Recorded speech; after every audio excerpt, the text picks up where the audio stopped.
શું ગુજરાતનો ખેડૂત માત્ર રાહત પેકેજના ભરોસે જ જીવશે? ખેડૂત મિત્રો, વર્ષ 2026માં ગુજરાતે 4 લાખ કરોડનું બજેટ રજૂ કર્યું, પણ હકીકત એ છે ખેડૂત ભાઈઓ કે આંધ્રપ્રદેશ તેમના ખેડૂતોને વર્ષે ₹20,000ની આર્થિક સહાય અને તેલંગાણા તેમના ખેડૂતોને એકર દીઠ 12,000ની વાર્ષિક સહાય પૂરી પાડે છે. તો ગુજરાતના ખેડૂતોના નસીબમાં માત્ર ઠાલા આશ્વાસનો કેમ? અને જો તમારા ખેતરમાં બળજબરીથી થાંભલા નાખીને તમારી કિંમતી જમીન બરબાદ કરવામાં આવતી હોય તો એ જ ખેડૂતને 24 કલાક મફત વીજળી કેમ નથી મળતી? મારા ખેડૂત ભાઈઓ, આ વિડીયો પૂરો જોજો, કારણ કે આપણે આંકડાઓની માયાજાળ ચીરીને સત્ય ઉજાગર કરીશું. રામ રામ ખેડૂત મિત્રો, સ્વાગત છે તમારી પોતાની ચેનલ ખેડૂત દેવદૂત પર. આજે આપણે ગુજરાતની સરખામણી તેલંગાણા, મહારાષ્ટ્ર, આંધ્રપ્રદેશ જેવા અનેક રાજ્યો સાથે કરીશું અને જોઈશું કે કયા રાજ્યનો ખેડૂત ખરેખર સુખી છે.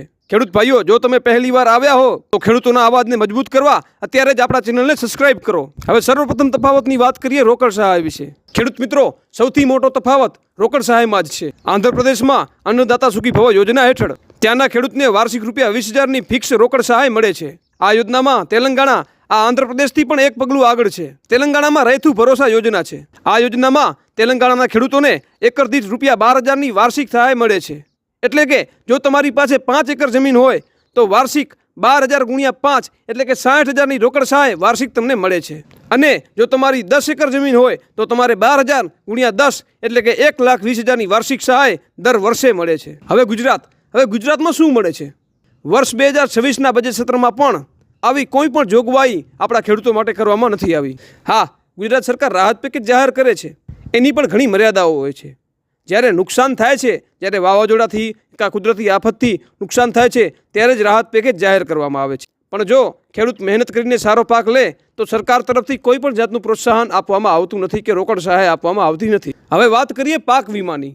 ગુજરાતમાં પ્રીમિયમ ભરવું નથી પડતું, પણ અહીં પણ એક જાતની મર્યાદા આવી જાય છે. મળતી નવી માહિતી પ્રમાણે માત્ર 4 હેક્ટર, હા માત્ર 4 હેક્ટર સુધી જ વળતરની મર્યાદા છે. આની સામે હરિયાણા અને પંજાબવાળા ખેડૂતો પ્રીમિયમ ભરે છે, પણ તેઓ હજારો હેક્ટરમાં જો પણ જમીન વાવી હોય અને ત્યાં નુકસાન થાય તો તેઓ હેક્ટર દીઠ 90,000 સુધીની સહાય મેળવે છે. બીજી બાજુ આપણા પડોશી રાજ્ય મહારાષ્ટ્રએ આ વર્ષ 2026માં જ ₹2 લાખ સુધીની દેવા માફી જાહેર કરી છે અને તેલંગાણામાં પણ લોન માફી અમલમાં છે. હવે ગુજરાત સરકાર 0% વ્યાજે લોન તો આપે છે, પણ દેવાના ડુંગર નીચે દબાયેલા ખેડૂત માટે દેવા માફી પર હજુ પણ મૌન સેવાયેલું છે. શું વ્યાજ માફી એ લોન માફી કરતાં વધુ છે? એટલી સ્વાભાવિક વસ્તુ તો તમને પણ ખબર પડે છે. હવે ખેડૂત મિત્રો, હવે આગળ જેવું વાત કરવા જઈ રહ્યો છું એ ધ્યાનથી સાંભળજો. અત્યારે એક એવો મુદ્દો છે જે આખા ગુજરાતમાં ગાજી રહ્યો છે, તે છે આ મોટા થાંભલાઓ. મોરબી અને દક્ષિણ ગુજરાતના ખેડૂતો આંદોલન ઉપર છે. કચ્છમાં પણ આંદોલનો થઈ રહ્યા છે. કંપનીઓ ખેતરમાં બળજબરીથી મોટા ટાવરો ઊભા કરી દે છે અને માત્ર નજીવું વળતર આપે છે. એકવાર થાંભલો નખાય એટલે તે જમીન ખેતી માટે અને વેચવા માટે સાવ નકામી બની જાય છે.